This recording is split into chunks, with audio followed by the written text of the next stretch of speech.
What's up, everybody? Well, Flower City Cards back again today with another video. I know it's been a little while since the last time I posted. I did film a video, didn't really love it, so I decided not to post it, but here we are again today. Today's topic, we're going to be talking about the downturn, a little bit of the stagnation, and go into sort of where the hobby is right now, and I guess expanding upon that a little bit further, talking about the people who are, I guess, kind of feeling it the most right now. And I've, talking to a lot of people, seeing a lot of people liquidate, seeing a lot of just YouTube content in general. It's all negative. Everything is about and focused on the fact that people are closing their doors, liquidating everything, exiting the hobby. And, I think I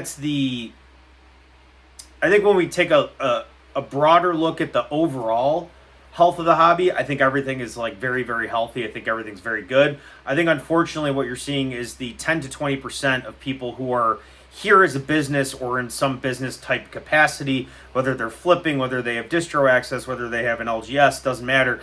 We're seeing those people who are over leveraged, right? And that's really what it comes down to.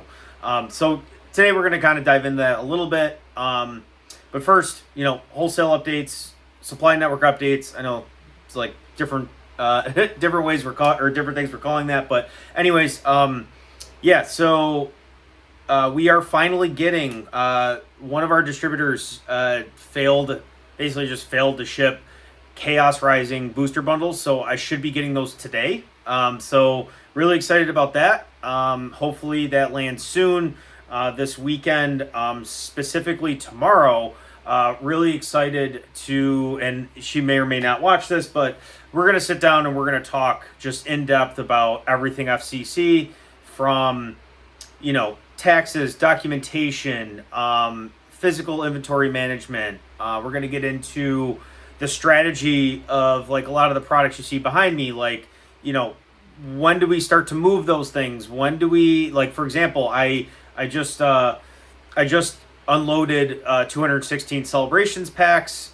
It was time, right? My cost basis on those was somewhere around $8. I think I ended up selling them around 30, 31. So, it was just time, and I didn't feel like waiting another 5 years to unload that. So things like that. So really excited. Tomorrow's going to be basically a full-on FCC dedicated day where we're just kind of getting everything back together and really trying to pull together some kind of an action plan for the rest of the year. And then obviously looking into next year, now that we're in a new home. Haven't really had the time to do that, but doing a lot of traveling for a lot of good reasons. But obviously when you're traveling and you have things going on with work and everything, it just takes away your time. So tomorrow, I'm really excited to just dive in, get a whole bunch of shipments done. So gonna really knock out a good chunk tomorrow. But all that being said, let's jump into today's topic. So if you are like me, and I know that I've said this a lot, right? I digest a lot of content, especially right now. I am doing a lot of physical testing on site with work, so there is a good amount of time to basically put the headphones in, and there is some monotony to some of the tasks that I am doing in 1 to 2 hour periods. So therefore, it allows me to kind of just turn random YouTube videos on and just kind of give a listen to all different kinds of perspectives, right? So I get a very, very wide lens of what kind of content is being put out there right now. And right now, there's definitely a lot of, I don't want to say fear-mongering, but there's definitely a lot of negativity out there and a lot of focus on people just straight up failing, exiting, whatever you want to call it. And I don't think that's entirely indicative or representative of what's going on. I think that there's a lot of people who specifically like myself, specifically people a lot bigger than myself that have been here within the last 5 years that, were well capitalized, and they have been basically helping other people out who are undercapitalized. I know there's a couple people that I've helped out and effectively taken not only Pokemon product, but also Magic and things like that to just kind of lessen the burden of this kind of stagnating period where you pick up a Pokemon product, you go through a new release, and things are not booming the way they typically are, right? And there's been more and more of that. I think personally, right, when I look at like what's actually going on and what I'm really dealing with day to day, like there's been more of those where there are just more opportunities and there are just more, I guess there's more volume available to me, right, personally, where I can deploy my funds and basically just set them to the side. Whereas, 3 to 6 months ago, you were lucky if, I mean, basically anybody would laugh you out the door if you offered anything less than like 95% on like a deal of like, sealed Pokemon product in bulk, right? Like that just didn't exist. So we're seeing a lot more of that now. As low as like 65-70%. Like there were a couple deals where I basically threw the offer out and they're like, yeah, I need funds to kind of take care of this, right? So, and I kind of begrudgingly did that because it wasn't like product that I was like super excited about, but you know, it's an opportunity, right? And you gotta assess those opportunities, each and every one of you, based on your own circumstance, what you might want to do with those funds, whether or not you're tight or not, like at any given state. So, keep a lookout. Obviously, I think like I'm trying to look at the current state and I guess more or less for you guys, think about what this means for you, right? And it may not like a lot of the time I think there's so much going on in the hobby, but a lot of the time I feel like it just doesn't impact the average person who's just kind of going about their path, right, that they've set for themselves. And I think that some of the time some people can get caught up in the hype, whether it's good or bad hype, and they can make some irrational moves. And one of those things specifically is Destined Rivals, right? And not to kind of jump around here, but I have one sealed booster box case of Destined Rivals I got back, when the set released, and that's all I have, because originally when that set dropped, it kind of shot up, and I was like, it's not for me, because there's risks of a reprint. And irrationally you could say, hey, if I've got 10 cases of Destined Rivals, especially after hearing the news, right, you could basically try to offload, let's say, half your position and try to catch, let's say, if you're looking at this in a 30-day period, right? I just heard the news. If you're hearing the news, other people are hearing the news. They are also more than likely going to liquidate some amount of their Destined Rivals, which we've already seen. If you go on to TCG Player, you can see that now. It's dropping. It's tanking. It is what it is. Like, people are irrational. They fail to see the product and not the fact that we're just going to have a state or a period of the next 6 months where basically we're just going to see a U shape on that TCG Player graph, right? It happens every time. Sword and Shield, Lost Origin, Silver Tempest. We had a massive reprint of booster boxes. Lost Origin was at about $160 at that time, which at that time was high for new sets. And basically, it took 6 months. It basically bottomed out after 3 months. That's when all the supply flushed into the market. And there was a support around $110, $120.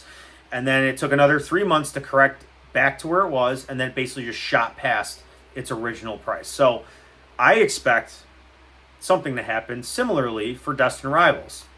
Now, I'm not saying that we're going to get a crap ton of product. I think Anon has touched on this a little bit, but like Rudy, and I think I touched on this on the video I shot, and I didn't decide to air because I didn't like it, but Rudy got 15 cases, which is 90 booster boxes of Destined Rivals. And he basically went on to say, well, how is this going to help anything? How is this going to correct the price? But to Anand's point, right, and which I think is fair, is like, yes, it's a little bit to a large player, but also all the small players are getting a small amount. And if you look at the proportion of what they're getting relative to what they spend and what they do in volume, they're getting a much higher percentage. So yes, the big players are going to get cut. That's just how it is. That's how this market works, especially on reprints and not original releases, right? Like the bigger players are just going to get cut, so more people can get the product, and we could see it distributed further, and we can cast a wider net. That's basically what Pokemon wants, right? That's their strategy in this. And I think that a lot of people are going to take that product and they are going to sell it, right? And they're going to basically say, okay, if I'm getting it at your 250 to 300 to 350, depending on which distributor it is, depending on what you have to pick up with it, right? Because there's going to be some bundles. People are gonna basically sit on it, hold it for 3 to 6 months, wait till the price corrects to $400 or $500, and then they're gonna take their tendies and they're gonna release it into the market, and they're just gonna capitalize, right? It's gonna happen. So, don't get hung up just because you have, let's say you have 10 cases of Dust Arrivals right now. Like, don't get hung up on the fact that we're gonna see a drop. If you're buying to hold that and you believe in the product, which, personally, if I had a time machine, I'd go back and I'd buy more. It was a miss. But you can't capitalize on every single opportunity. It's not realistic. I took that money and I put that money that could have been put into Dust Arrivals, and I put it into 151. Now, were the margins similar? Yeah, I would argue actually what I got for 151 actually performed better than Dust Arrivals did, about 200% versus 100% margin. But at the end of the day, I still wish I could have gone back and I could have deployed some more capital in Dust Arrivals. That being said, I think during this reprint cycle, restock, whatever the hell you want to call it, I don't care. I'm going to be buying at least a case, right? I'm going to be buying at least a case. We've seen it in the past, guys. It's just now there's so much more awareness and attention to how this game kind of works, that the opportunities and the majority, or at least more people, are going to take attention to this, and fewer people are going to miss the opportunity as it comes. So it is what it is. We're going to have to pay a higher price. Like we just are. And then this might be the cheapest booster box of Dust Arrivals we will ever see in the future, is in the next 2 to 3 months. So after all the supply hits, everything kind of gets out there, this is going to be the cheapest and the best opportunity to pick up Dust Arrivals, barring they don't reprint it, crazy into the ground again, right? And I don't even know if this is a crazy into the ground reprint, but if they reprint it to some capacity on any kind of meaningful size, as long as they don't do that again, this will be the lowest price you will ever see Dust Arrivals booster boxes and ETBs ever again. Mark my words, it's going to happen. And nothing that I'm saying right now is some brand new, it's